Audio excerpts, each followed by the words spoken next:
Good morning students, class 6 subject SST chapter first. तो प्यारे students, अब हम आपको उससे आगे पढ़ाएंगे रिलीजियस लिटरेचर, धार्मिक साहित्य।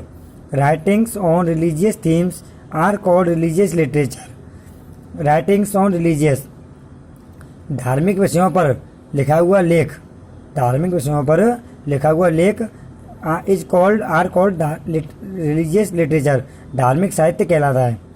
धार्मिक विषयों पर लिखा हुआ लेख धार्मिक साहित्य कहलाता है। The Vedas of the Hindus, the Pitakas of the Buddhist and the Angas of the Jains are example of Indian works of religious literature. The Vedas of the Hindus, हिंदुओं के वेद, हिंदुओं के Veda. The Pitakas of Buddhist, बौद्ध लोगों के Pitakas. And the Angas of Jains, और जैन लोगों के Anga. Are example of Indian works of religious literature, वे क्या हैं? धार्मिक साहित्य के जो भारतीय कार्य के उदाहरण हैं। भारत के धार्मिक साहित्य में जो हिंदुओं के तो क्या हैं? पवित्र ग्रंथ वेद हैं। बौद्ध लोगों के क्या है? पिटकाज हैं। और जैन लोगों के क्या है? अंगाज हैं। उस क्षेत्र में उसमें लेख लिखे गए हैं। Non religious literature, non religious literature का मतलब अधार्मिक साहित्य जो धर्म से बाहर हैं। Consist of prose, plays, poetry, grammar as well as the writings of Kautilya, Arthashastra, Kalidasa, Abhijnana Shakuntalam etc।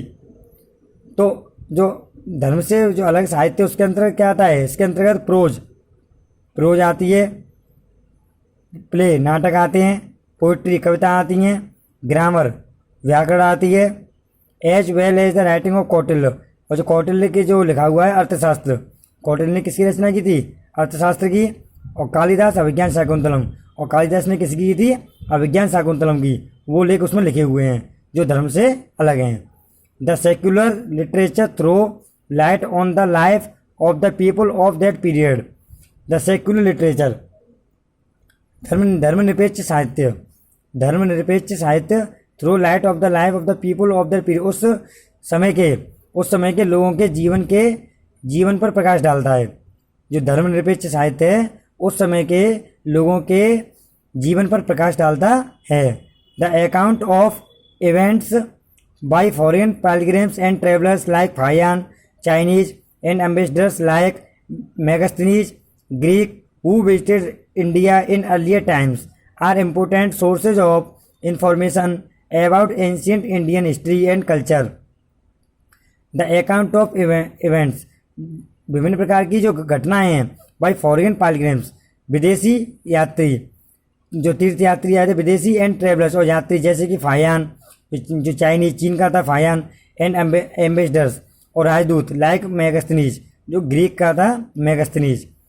Who visited India, जिन्होंने भारत का भ्रमण किया। इन अर्लियर टाइम्स, प्राचीन समय में जो विदेशी तीर्थयात्री और यात्री जैसे कि चीन का फाहियान और जो ग्रीक यूनान का मेगास्थनीज जो राजदूत था, उन्होंने भारत का भ्रमण किया। Are important source of information, तो महत्वपूर्ण स्रोत हैं ऑफ इंफॉर्मेशन, सूचना के। अबाउट एंशिएंट इंडियन हिस्ट्री, प्राचीन भारतीय इतिहास। एंड कल्चर, संस्कृति, प्राचीन भारतीय इतिहास और संस्कृति के बारे में महत्वपूर्ण जानकारी प्रदान करते हैं। क्योंकि जब हम जितने भी हमारे देश में विदेश से जो यात्री आए हैं, राजदूत आए हैं और जो तीर्थयात्री भी आए हैं, तो वो क्या हैं? उन्होंने भारत में किसने किस चीज़ की खोज की है, उनके बारे में हम जो जानकारी प्रदान होती है वो किसके द्वारा प्रदान की जाती है? इतिहास के द्वारा। इन सब का सबसे महत्वपूर्ण स्रोत कौन होता है? इतिहास और संस्कृति। Okay, thanks.